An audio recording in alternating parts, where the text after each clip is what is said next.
Hello, everyone, and welcome to the show. There's my camera.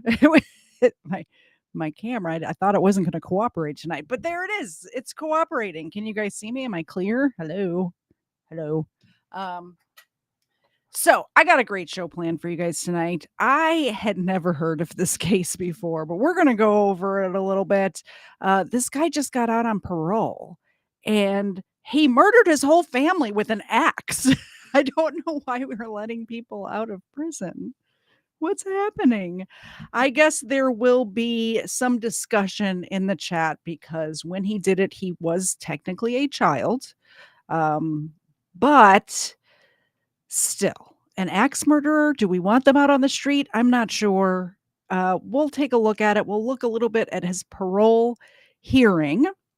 And we'll get into it. And then we're going to be here only an hour tonight because we're going over to NCR News's show and we're going to rank Florida men together. So we'll be here from now until 8:30, and then from 8:30 until whenever we're done, we'll be over on his channel. So stick around. I have a great night of entertainment planned for everybody. But first, Cool Clearwater coming in hot with the $10 super chat. Let's get the show started. Treats. Yes, treats indeed. Let's do good treats. Let's just start the show with good treats. How about that? Give them one of these. You gotta break it in half. Good treats for the dog from Cool Clearwater and family. I appreciate you, good people, very much. There's one for that one. And there's one for that one. How's everybody doing tonight? Some guy named Shane kidnapped you. Oh no. Oh no. I'm glad you're here now and you're safe. This is a safe place. Everybody is welcome. Let's roll into it. I always find parole hearings interesting because, these parole boards know what this guy did. But, and sometimes I think the only other parole hearing we watched on here was Susan Smith. Was that her name? The one who drove her kids into the lake.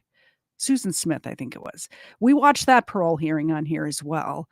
And that one didn't go. That one was a win for the good guys. We kept her in jail. This one, not so much. But we're going to watch it nonetheless. Shane, will you please stop kidnapping people? I'm hearing this a lot in my chat right now that you're just over there kidnapping people. What's happening? Everybody say hi to Shane. If one of my mods could please put Shane's link for his channel into the description. I highly recommend Shane's channel. Not only does he put out great videos, but his live stream chat is a lot of fun. If I do say so myself, of course I'm there. So of course it's fun, but everybody go subscribe over at Shane's channel as well. Let's see.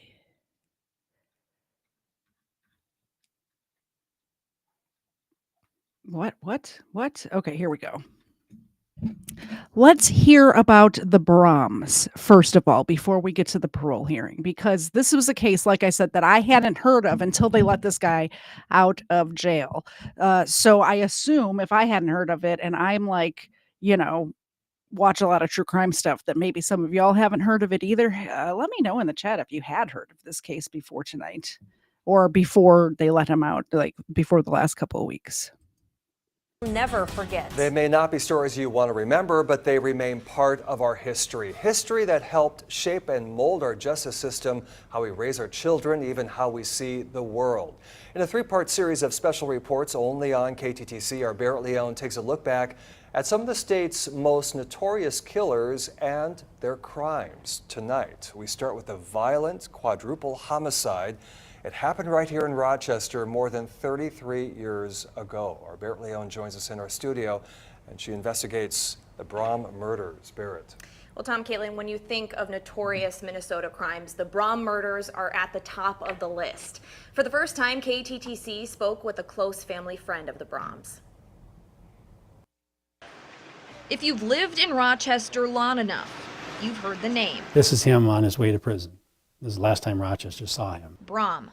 You've probably read the headlines. 5 lives that are gone. I mean, they're literally gone. Remember the reports. The question Olmsted County authorities must decide now is whether to charge David Brom as a juvenile or as an adult. And watch the Brom family murder story play out on national television. Good evening. Topping tonight's News 11, police charge a 16-year-old boy with 4 counts of first-degree murder after his family is found axed to death in their Rochester home. Patty Price lived it. It was a crazy, awful experience. In the middle of the night on February 18th, 1988, 16-year-old David Brom killed 4 of his family members. His parents, Again, Bernard and Paulette. I could see why maybe I hadn't heard of this story, because in 1988, they're saying it was national news at the time and stuff like that. But in 1988, I was a child. So I'm assuming my parents would not let me watch something like this on the news, but which is good. Like, you should, like, if there's any children watching my show right now, you should send them away. This is not a show for kids. But I can kind of see why I didn't know about this one. There's a lot of them from when I was young that I do remember. Like, obviously, John Wayne Gacy was from my neighborhood, so it was all over the local news and he was already in jail by the time I was born. I think he went to jail like the year after. I was a baby when that happened. But when his parole, like when they arrested him and his parole hearings and his execution and all that, I remember all of that very clearly. But this one, 1988, and it was the next state over, a couple of states over. Yeah, I could see why I didn't know about this one. Younger siblings, 14-year-old Diane and 9-year-old Rick, all murdered with an axe. I had only just been to their house for a sleepover the weekend before. Price, an 8th grader at the time, remembers it vividly. Diane was her best friend. I remember the day that she didn't show up. It was a Thursday, and she didn't show up that day, and I didn't really think that much of it. She remembers her mother breaking the news to her that night. I don't know how to tell you this, but Diane is dead. My life kind of was before that moment and then after that moment, from that point on. The next day, Price went to school alongside her classmates in a fog, even cleaning out Diane's desk with another friend. I was convinced 100% that David was out. He had walked in on the murders and fled. Before David turned himself in that Friday. Even at that point, I was like, somebody's got a gun to his head. He was like a brother to me. I mean, he was nicer than my brothers, to be honest. David was convicted of 4 counts of first-degree murder. Shock and grief saturated the Rochester community. This is obviously the shock phase. It's beginning to set in. It's just, a shock to the whole community. Everyone's talking about it, wondering why. Come Monday, St. Pius bus students. So what do you guys think? So you guys heard what the crime was. Now, he was in jail or prison, my bad, for 33 years. Do you think that's enough? I don't know. Even if he was, what they say, 16 at the time? 16-year-old knows what they're doing is wrong. He knows you can't murder your family with an axe. Come on. Come on. I remember we had to sit with our class. By the way, welcome to everyone from Shane's channel. Just so you know, I do a body cam show twice a week, kind of like Shane's, on Wednesdays and Fridays. The Sunday show, however, is sometimes a little bit more grim. So if you're not into this, I totally understand, but please hit the subscribe button before you leave and come back on Wednesday night at 8 because it's a hoot on Wednesdays and Fridays. This is where we get our true crime fix on Sundays. And there were 4 caskets brought in, of course, all closed. All that I could think of what was on the inside of those caskets. What did the bodies look like? And it was just trauma after trauma, and no help to be found. Olmsted County Sheriff Kevin Togerson was one of the first responding deputies on scene. I got up maybe 4, 5, 6 steps, and then I could see 2 sets of feet laying at the top of the Real quick, weapons in my defense. It didn't give me the pop-up that said Shane rated, so it's not my fault that I just noticed. It is YouTube's fault that I just noticed. At least I noticed. I am very, very blonde, so y'all are lucky I noticed it all, to be fair. top of the steps. 30 years later, in 2018, he spoke with KTTC about the day. When this happened to the Brom family, there was a a very heightened response and involvement, and there was a lot of things going on. The schools were more involved, the school counselors were more involved, trying to help and support families and things like that. But Price remembers that time in her life differently. And I remember really people telling us not to talk about it. It took her until her mid-30s before she felt she could talk about the tragedy publicly. From age 13, when the murders happened, till age 32, was massively shaped by the murders. All these years later, she says she's never once blamed David. Have never had anything but compassion for him and wondered what the reason was. I have written to him a couple times over the years, probably about 6 times. David is now 49 years old at the Minnesota Correctional Facility in Stillwater, and the motive behind his crimes is something he's never revealed. I think everybody involved with that case asks themselves that question, and I have no answer. But Price has her own ideas. Well, I have all sorts of theories on what was happening with David, having to do with priests, to be honest. But David has never been willing to talk about it. He talks about how much he misses his family. I understand that this was a friend of yours. I get it, but I don't care what happened with the priests. It doesn't give you the right to murder. Keep in mind, the scandal with the priest affected many, many, many people, a whole heap of people, and they didn't axe murder their families. So using that as an excuse is a little bit cuckoo to me. Just a little cuckoo for Cocoa Puffs. He talks about how, he really regrets snapping the way he did, and he talks about how much they loved him, and he very much misses them. Price is an advocate for mental health and a practicing psychologist here in Rochester. She says if it wasn't for the Brom murders, she wouldn't be as compassionate or even in the same field she's in. She hopes to get the courage to visit David at the Stillwater facility someday. If you'd like to hear more of her interview, head to KTTC.com.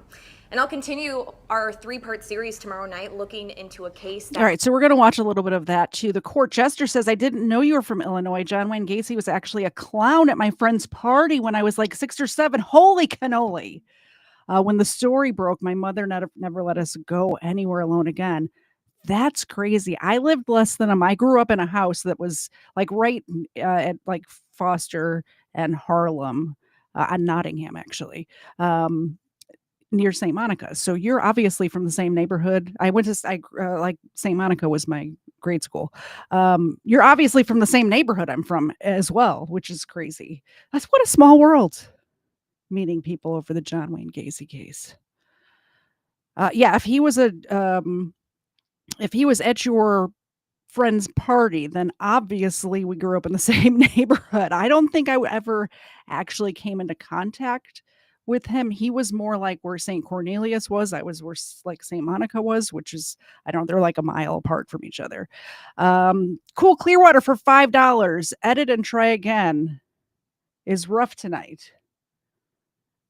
I don't know what you're talking about, but I do know that means the dogs get some milk bones. I did set a goal, and if we reach that goal, they will get some duck feet, which I have over here. They're disgusting. I don't like opening the bag. It smells bad, but man, these two really like them. Here you go. Little mini milk bones for super chats over here. That's Ava. The old girl in the back is Zena. There goes Zena. And they appreciate the milk bones. Yeah, it's Chicago Emerald in the chat. Literally the next block over from her grandma and grandpa's house, which is happens to be my aunt and uncle's house. So I was over there a lot too. If you know, you were there too. Chicago Emerald. I almost said your real name on the internet. I will not do that. I will try not to anyway. But yeah, I grew up right in that area. All right, this is one of the segments that's going to dig a little bit deeper, and then I promise we're going to get to the parole hearing here in a couple of minutes. Where will he go? How is he getting out of prison early? Is it safe for him to return to society? KTDC's Olivia Pronzinski has been digging deeper into those questions for us. She joins us live in the studio. Do you guys think I should cover John Wayne Gacy? I just never have, because it seems like everybody already knows that story. I could cover it. I know it. I could probably cover it right now tonight, just off of just off the dome. But is that something you guys would be interested in watching if I covered John Wayne Gacy? Let me know in the chat. Tonight with more. Olivia. Yeah, Brock and Caitlin, David Brom's early release to a halfway house boils down to a ruling made at the United States Supreme Court more than a decade ago. And later, a 2023 law change by the Minnesota legislature. Former Olmsted County attorney Mark Ostrom was a big advocate to avoid Brom's early release. The 1988 Brom murders forever changed the Rochester community. I'm just not ready for him to come back. And now the man behind the gruesome murders, David Brom, is in the process of re-entering society after more than 36 years. Often a victim is hopeful that somebody is going to serve a sentence and be, for example, gone from a community for a set period of time. Former Olmsted County attorney Mark Ostrom, now retired, says a recent law change undoes the certainty of sentences carefully curated by judges, prosecutors, and defense attorneys. But how did we get here? Brom, who was 16 at the time, was sentenced to 4 life sentences, 3 of which were to be served consecutively, and the 4th served at the same time as another. In 2012, the United States Supreme Court ruled states could no longer impose mandatory life without parole sentences for juveniles. That ruling prompted a law change in the 2023-24 Public Safety Budget Bill by the Minnesota legislature, banning juvenile life without parole. It was my concern at that time that they really didn't know the breadth of what they were doing. Ostrom advocated against the Minnesota law change in 2023 out of concern that convicted murderers like Brom wouldn't serve their full sentence. So here's what's happening here. They changed the law to where you cannot send people who are under the age of 18 to prison for life without parole, which is fine, but that doesn't mean you have to parole them. That absolutely doesn't mean you have to parole them. Also, since when do we change laws and then make them retroactive? Since when does that happen? It doesn't happen for anything else. There's people sitting in jail or prison right now for marijuana, where now it's legal in their state. But when they got their charge, it wasn't legal then. So, and they're still sitting in prison. So what's the deal? I don't get it.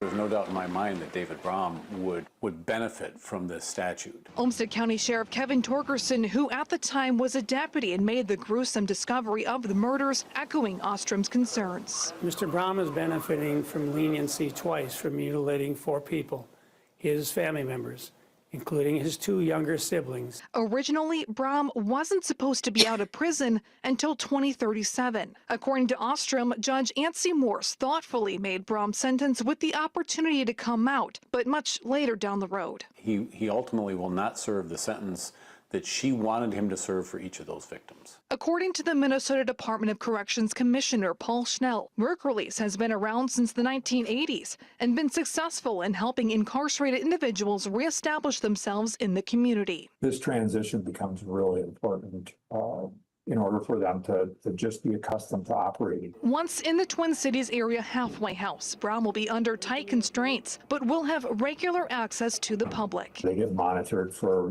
drug use, alcohol use, all of those sorts of things. Work release typically lasts anywhere from 6 months to a year. Chanel says Brom will work a regular job in preparation for supervised release, although what the job will be is still to be decided. I thought these things were going to last forever. And I knew I couldn't live that way forever. And in the cloud of depression, I started to believe that other people were at fault. I turned this matter over to the board. In January 2025, Brom was denied regular parole, but the DOC started the process for work release. Although during the hearing, he admitted his mental health played a role in his decision to murder his family. We have staff here that as people are I guess I'm glad he's at least admitting what he did. I've seen some of these people go their whole lives and there's tons of evidence showing that they did do the thing that they're in prison for, never actually accept guilt and apologize and all of that. Legal fiction for $5. YouTube is denying my wit in super chats. What? I'm sorry about that. YouTube can be like that sometimes. I don't know. I just don't know. You'll have to use workaround words, I guess. Thank you very much for the $5 super chat. I surely do appreciate it. And so do the doggos. I did see Cellulite Yoga Pants say that she thinks that Leopold and Loeb would be more interested than Gacy. True, and I've already started the research on Leopold and Loeb, but I thought I needed more than an hour to cover it, and I did tell NCR News Network that I would be on his show tonight at 8:30, so that's why I did not cover it tonight, but I did this week start doing the research on Leopold and Loeb, so maybe next Sunday we'll talk about Leopold and Loeb, and then after that we'll start the research on Gacy. To be released on work release. We'll work with the incarcerated person to establish a connection with a provider, a mental health provider in the community. Chanel says Brom's chances of reoffending are low. And while Ostrom says Brom has made improvements during his incarceration, he still has concerns about his release. He's been institutionalized for so long. I mean, think about the fact that there were no cell phones back when he went to prison. There was no, I mean, all the changes our community has gone through, he's not prepared for that yet. Ostrom says he is confident Brom will be safe in the community, but going forward would like to see changes in the release process. All of this happens in a conference room in the back of a Department of Corrections building. If we really want to do this, let's do it out in the open. Let's do it in a courtroom. And they really didn't want to do that. Brom's next appearance before the Supervised Release Board is scheduled for January 2026. Now, KTDC has reached out to several lawmakers who were part of the 2023 public safety budget bill. All declined on-camera interviews. The original bill author, Representative Sandra Feist from New Brighton, said she's being highly selective about interviews following the loss of Speaker Melissa Hortman and not in the place to speak about another murder case on camera. However, Feist did say that she is proud of the work that she did on this bill, saying, quote, in a statement, then the passing of this law, the legislature brought Minnesota in line with majority of the states, both red and blue, that have updated their laws to reflect these court decisions. No one should have to spend their entire life behind bars for something they were convicted of as a child when they have spent decades being rehabilitated. The Supreme Court of the United States agrees, and now Minnesota statute reflects that decision, end quote. Yeah, but he axe murdered his whole family, and he was 16. Like, maybe I understand if he was 10 years old or something like that, didn't understand the right and wrong and the permanency of acts like this, but that's not the case here. That is absolutely not the case here. What are we doing here? K-Pot Video, thank you very much for the $5 super chat. I gotta see Katie's squirm at duck feet tonight. Yes, they're disgusting. They're so gross. Thank you so much, K-Bot Video, for supporting the show. There's one for Xena. There's one for Ava. She's looking deep into your soul right now. There you go. They were convicted, as the quote goes on to say, they were convicted as a child when they've spent decades being rehabilitated. The Supreme Court of the United States agrees, and now the Minnesota statute reflects that decision. Now, if living in the halfway house or work release don't work out for David Brom, he will go back to a correctional facility. Now, we have also gotten possibly the closest look of this investigation. I obtained a complete copy of Brom's investigation file from the Olmsted County Sheriff's Office. There's evidence photos in here that has not been seen since court. Interviews with Brom's closest friends and family members, and much more in this. And I will have more on this tomorrow. Ooh, maybe I need to do a FOIA request. Take a look. See what's what. All right, here we go. Here's the parole hearing. Here we go. Let's see what happens at this parole hearing. I haven't watched this yet. I'm reacting live with you guys. But first, another $5 from Cool Clearwater. Thank you so much, Cool Clearwater. The first was Papa. This is from the Littles. Thank you so much, Littles. I appreciate you guys. I know you're always watching with Papa, and I love that you guys get to spend family time together. That's for Ava. That's for Zena. I haven't thrown any behind the bed yet tonight, so that's good. Maybe I should knock on wood. And Charmed Forever. Ava and Zena are so adorable. They are. They are. I mean, I like them. I keep them around. Even though Ava's a little bit of a terrorist, just a little bit. She's been good all day today, though. Yesterday, though, not so much. Oh, I just threw one behind the bed. I just did it. I heard it go back there. Here you go, Zena. I apparently did not knock on wood fast enough. All right, let's get into this parole hearing. How are you today? I'm good, thank you. I would like to start out, you've been through this before, start out by asking you to tell the board what it is you'd like to see happen as a result of today's meeting. I'd like to walk away from today's meeting with an understanding of what a step-down process might look like for me. Can you talk about your readiness, your journey, what led you to here, and the extent to which and how that, in your view, readied you for being considered for parole? What led me to this point in my life? Yeah, and your readiness, if you for parole as you've described. Okay. Yeah. So I've kind of spent my time the best that I can to change the things about my life that led me to the despair and the decisions that I made and the actions that I took, the crimes that I committed.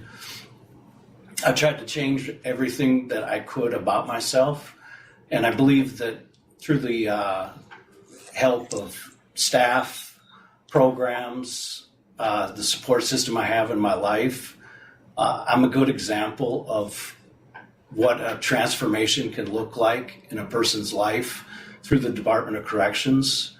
I think that I've demonstrated consistency in that progress and in that maturing and growth, and I believe that I'm ready for parole.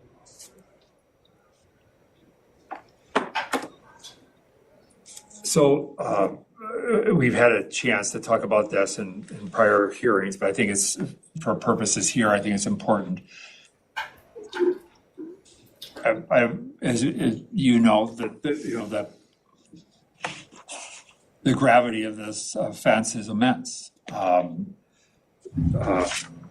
Not just the impact on your family, but the community, and as you say, the ripple effect over the course of time. But as you think about, can you help give a sense of understanding of, through the lens of today, what happened that could allow you to engage in the conduct and the taking the lives of your family members, as you look back now through the lens of experience and history and the range of experiences and services that you participate in? How do you understand what you did at that time? Yeah. First, if I could just take a minute to talk about the effects of the crime on others. I'd just like to apologize to the family and friends of Bernard, Paulette, Diane, and Richard. I caused tremendous loss. The family of those people are also your family, sir. The way he separated, I don't know, that just sat wrong with me. The way he separated himself from their lives, that was your family. So all of those people, the family and friends of those people, were also your family and friends. In their lives, incredible grief and pain and left them with confusion and unanswered questions. And I apologize for that loss, for that grief, for the murder. Ace Lusher is asking, what did this guy do? He axe murdered his whole family in 1988 is what he did. His mom, dad, brother, and sister just completely axe murdered him. He was 16 at the time. That I committed and the effect that it had on their life. I'd also like to apologize to the courts, the court officials, the sheriffs, who just as a matter of the service that they provide to their community, that they were a witness to the crimes that I committed. And I apologize for the impact that that had on their lives. And lastly, to the neighborhood, to the church we attended, the schools we were enrolled in, and the community of Rochester. I apologize for the ripple effects of losing an entire family in such a horrific way. And to give an idea of what leads a person to commit the murders that I did, I struggled with depression for some time, and it had clouded my thoughts, and it clouded my my ability to process things. And I had grown to a short-sighted view that I thought these things were going to last forever. And I knew I couldn't live that way forever. And in the cloud of depression, I started to believe that other people were at fault for the way I felt. And unfortunately, that fault I placed on my parents and my family, because I was often more depressed at home than I was in other areas of life. Hey, it's me. I have Brom in here for a comment. When did ROM? When did you first start to get or gain a level of insight or clarity or an understanding of the depression? When did that begin to happen? I started to understand a little bit about it when I was in the Oaks Treatment Center in Texas. That was a beneficial environment for me. They were supportive and encouraging, and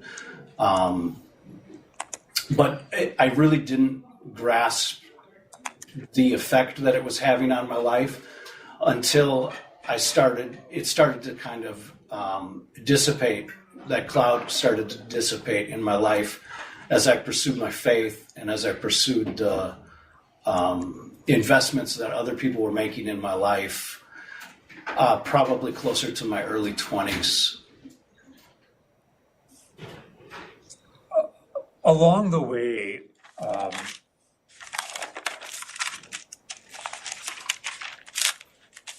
were there reconnections that you made with people who were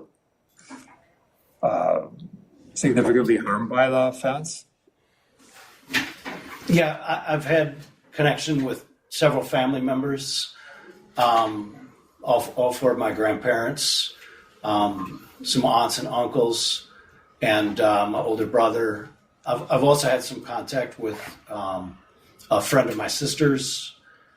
So I have had, and not all of those have continued, but I have had some interactions with people who were affected by the crimes I committed. What was that like for you? And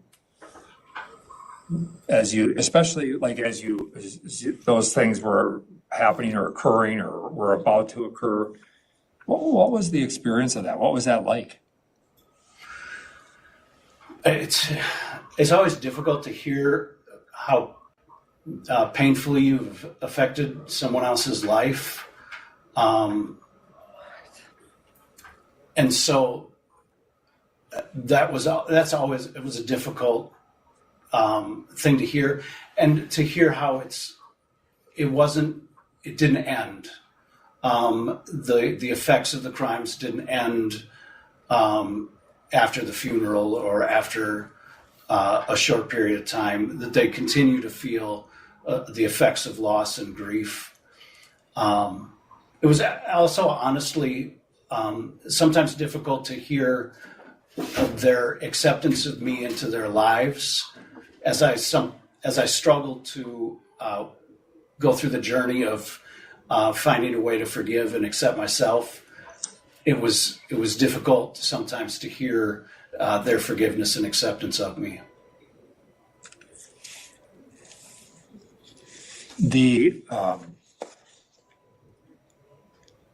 As you think about, and I asked that question not to do for any other reason than you've had transition, and what you're seeking from the board is further transition, and all of the things that happen bring something new or different,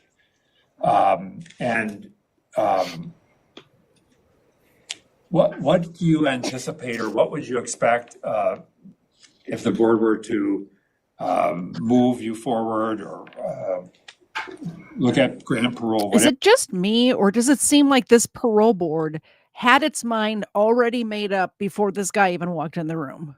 Is it just me? Just the line of questioning, and his answers are not giving me, oh, we need to let this guy out of prison. I think they already had their mind made up. Whatever the board would choose to do, how do you feel like you would manage or be able to deal with that type of a transition as well, certainly you're not the person you were when you were 16 years old, but nonetheless, the offense is a reality. And how do you think you would manage that? So, I mean, with any challenge that I face, I believe I have a level of emotional maturity now in order to deal with and recognize what I'm feeling and to work through those emotions. And when that becomes a challenge to me, I have a very strong support system. And so I rely on the advice, counsel, and help of other people that are in my life. And they can usually speak to me in a way that's helpful. And going forward, I also know that I have resources in the community that are available to me that I can reach out to. I'm working with a couple peer recovery specialists and things of that nature. And lastly, I also have, when there's challenges that I face, I'll know I have a parole officer that I can turn to for help, and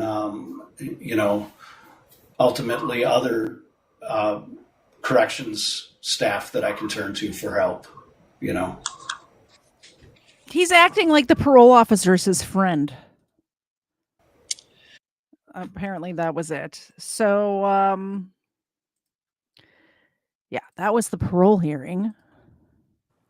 Today, convicted axe murderer David Brom of Rochester begins a new life chapter as he leaves his prison cell. According to the Minnesota Department of Corrections, Brom has departed his Lino Lakes prison. Off of that parole hearing, they let him out. Only 33 years. 33 years is not even, I mean, he murdered 4 people. 4. 2 of them also children, by the way. 2 of them children. He murdered 4 people. He got 33 years. Can we at least get 10 years a person? Is that too much to ask for, Minnesota? For work release in the Twin Cities area, residing at a halfway house there. Our Eric Min reports from Lino Lakes. Like, we're not even getting 9 years a person in this case. Minnesota Correction Facility in Lino Lakes. It's a city an hour and a half north of Rochester. Records from the Department of Corrections show David Brom has officially been assigned to the work release status as of this morning. According to the department, this work release status involves case management, supervision, and GPS monitoring. About 37 years ago, David Brom made headlines as an axe murderer at the age of 16, killing his father, mother, and 2 younger siblings at their Rochester home. Brom pleaded not guilty by reason of insanity, but was convicted of 4 counts of first-degree murder. He received 3 consecutive life sentences. Fast forward to 2025, a recent state law change has made the 53-year-old eligible for work release. That new law made juvenile so-called lifers eligible for parole or supervised release after at least 15 years of incarceration. During a hearing before the board earlier this year, Brom apologized for his actions and said he was struggling with depression at the time of the killings. It is important to note that Brom is transitioning to a Twin Cities halfway house. Okay. If the law says he has to have 15 years, at least 15 years, and he was sentenced to 3 consecutive life sentences, why would it not be reduced to 3 consecutive 15-year sentences? Like, doesn't that make sense? Is my mathing correctly? I'm not sure. I'm not good at math. But you would think that it was not concurrent. His life sentences were not concurrent. They were consecutive. So why would he not then get 15 like I don't know. According to a DLC spokesperson, usually when an inmate is released from prison, they would return to their county of conviction, which in his case is Olmsted County. However, the supervised release board decided he will not be returning to Olmsted County for his work release or any potential future parole. In Lion Lakes, I'm Eric Min. Brom's next appearance before the supervised release board is set for January of next year. All right, so what do you guys think? What do you think of that? Because like I said, I had not heard of this axe murder before he was released, so I didn't know the story. I had to dig into it a little bit. But I just thought that was not enough time. Less than 40 years for 4 murders just does not seem like enough time to me. It seems like most of the chat agrees, although I do understand he was a child when it happened, but he was 16, which is like almost not a child anymore. Like, I mean, I don't know. It's not, yeah, the reporter looks younger than he was. The reporter looks 12, to be fair. So, MP in the chat is saying he should have never gotten out. A lot of the chat agrees, but also he was a kid, so, you know, maybe there's some room for leniency once he's but he's like middle-aged right now. He's not even elderly. Like maybe he could have gotten out when he was like 60 or 70, maybe.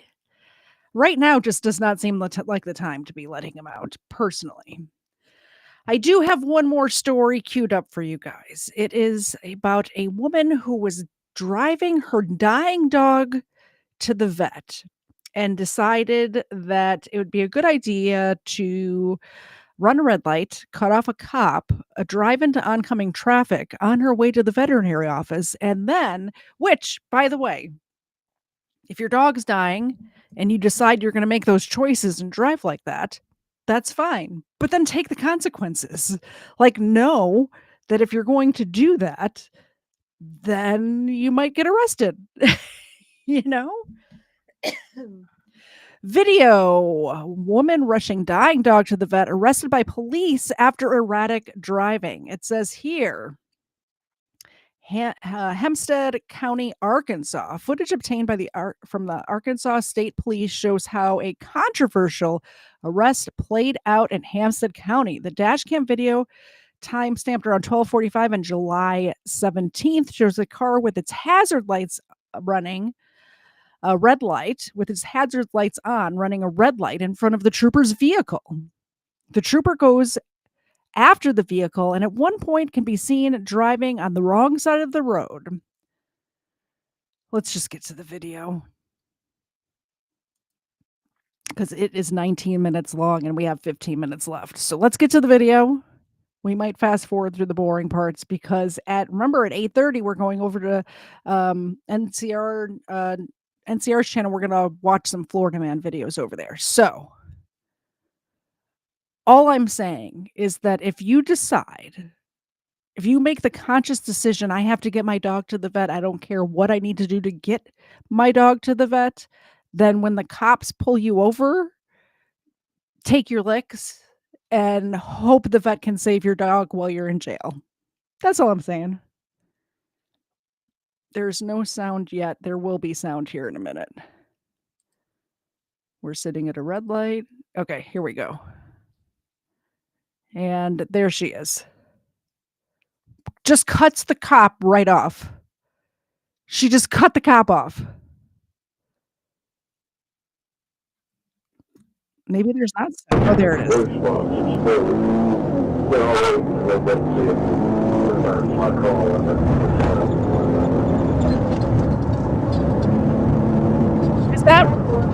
Is that what happened, Kevin? And yours, you know about this story? I didn't know what was exactly wrong with the dog. Apparently, it ate a poisoned toad, according to the chat. I was not sure what had happened to the dog. Oh, hell no.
By the way, the fact that she's not stopping once the cop is behind her is a little crazy too. She just keeps going like she's got an escort. All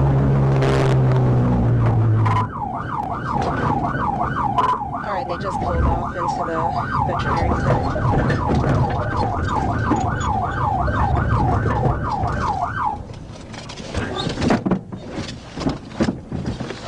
Hey, what the hell are you doing? I gotta get my dog to the vet. I don't give a shit. Here, I gotta get my dog to the vet. No, ma'am. He's about to die. I don't care. She can bring your damn dog. Don't touch me. Don't touch me. You're don't touch me.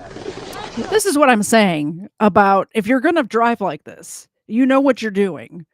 She needs to let her friend take the dog to the vet, who apparently isn't even open. The dog eventually does get into the vet, from what I understand. But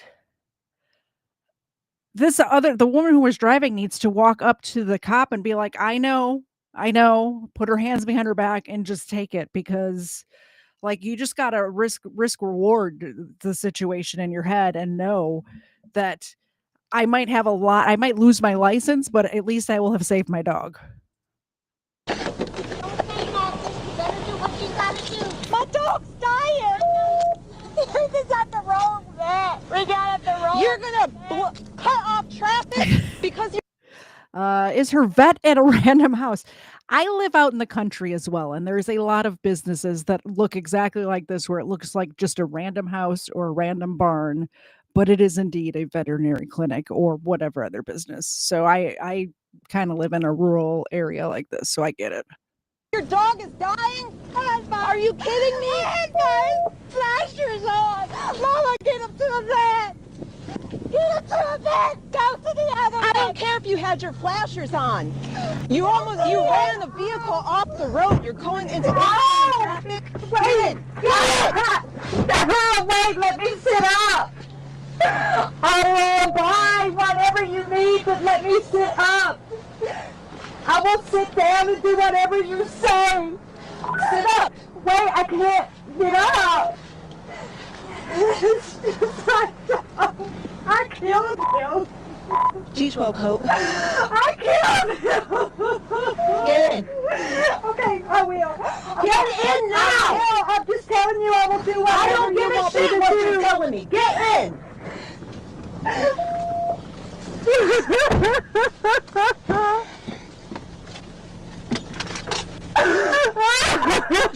I have one in custody, one female.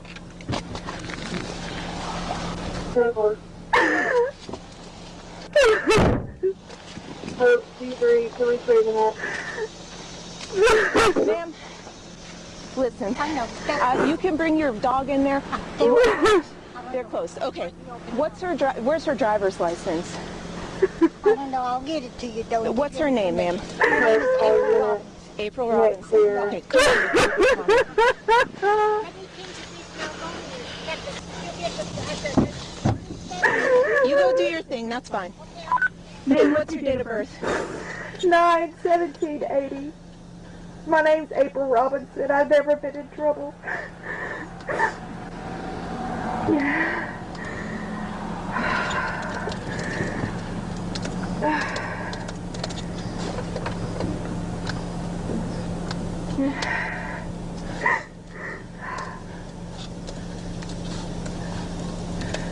Ma'am, you're lucky you didn't get TBI'd off the road. Because that's the next stage I was going toward. He had a heartbeat. I understand your dog is in bad shape, ma'am. But do you understand you ran a light, you went into oncoming traffic and cut off the vehicle. You could have killed somebody. That's right.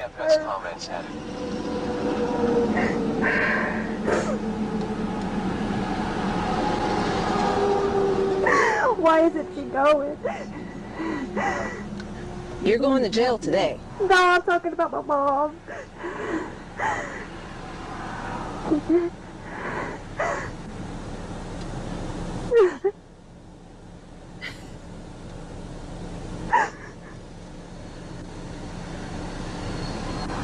April, your address is at 2312 Rocky Mound Road? Yes. Okay.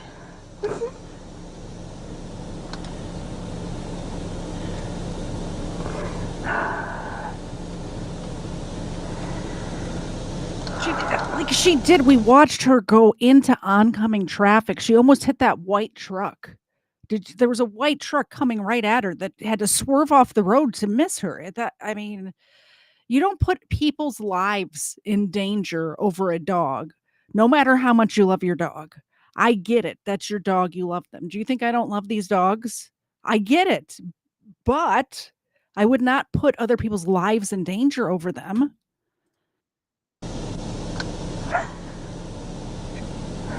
Maybe I probably should have made them cover their ears before I said that out loud. They heard everything I just said, guys.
She's lucky she didn't get TBI'd.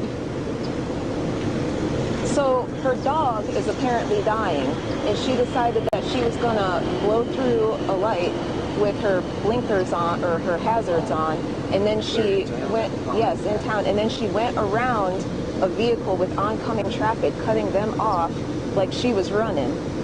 So, I mean, and the mom took it inside. She's lucky she didn't hurt somebody.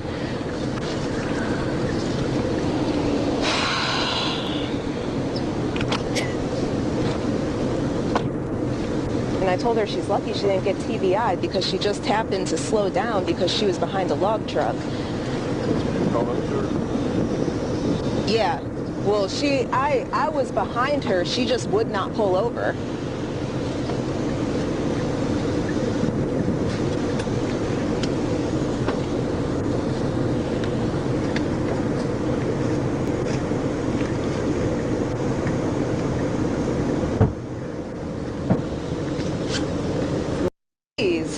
Okay, I'm gonna hand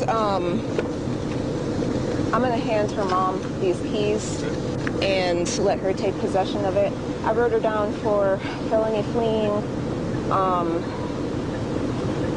and I mean whatever you think, Kyle. But I got her for felony fleeing, resisting arrest because she told me she wasn't gonna go to jail when I told her she was, and she pulled her arm away from me, and so I had her up against the vehicle, and.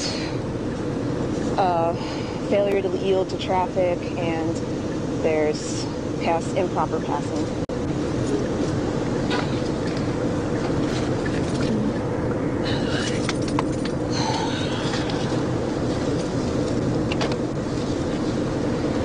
You already talked to mom, though. Yeah.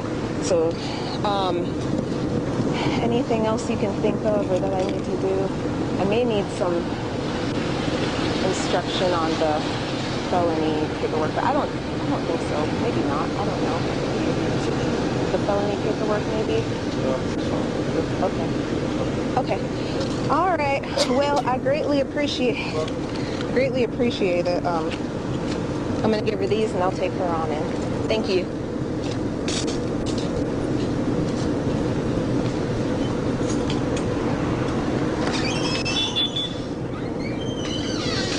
Pardon me, ma'am. All right, ma'am. Here's the keys for you, okay? All right, we're going to be over there, okay? All right, thank you. Thank you all. You too. That was very nice of this cop to give the keys to the mom and not tow this car because they totally could have confiscated her car.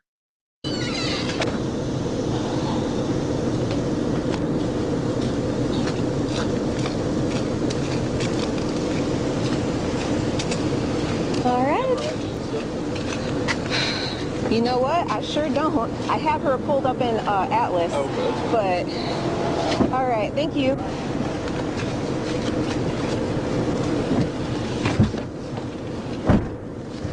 All right. Do you have enough air back there? Yes, ma'am. Okay.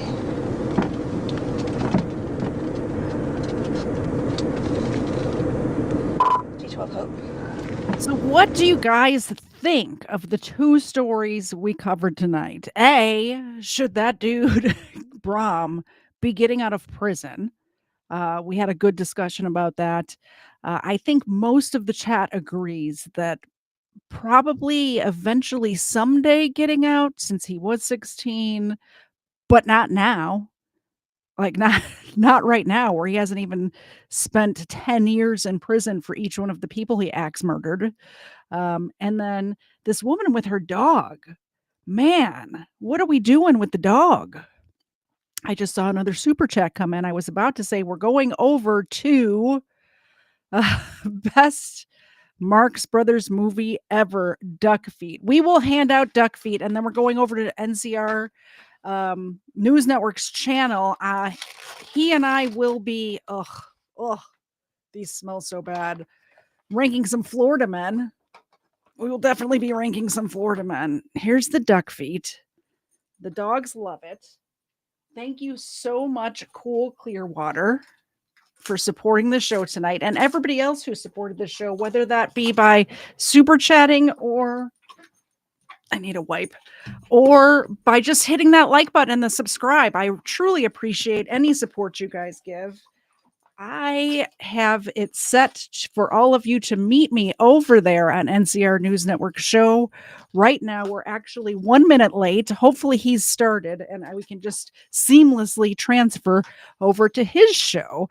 And don't forget, even when I'm a guest on somebody's show, like I'm about to be, if you guys donate to that person, the dogs also get milk bones. So there's that. They do like these duck feet. Do you hear the crunching? It's so gross. All right, I'm going to play the outro and I'll meet you guys over there. It's starting a minute and a half ago. We'll see you Wednesday at 8 p.m. Eastern for a new episode of Booze and Body Cams with my co-host, Kfar. And I'll see you in just a minute over at NCR News Network show. Bye, guys. First Florida man was Hernando de Soto. First Florida man, Hernando de Soto. First Florida man.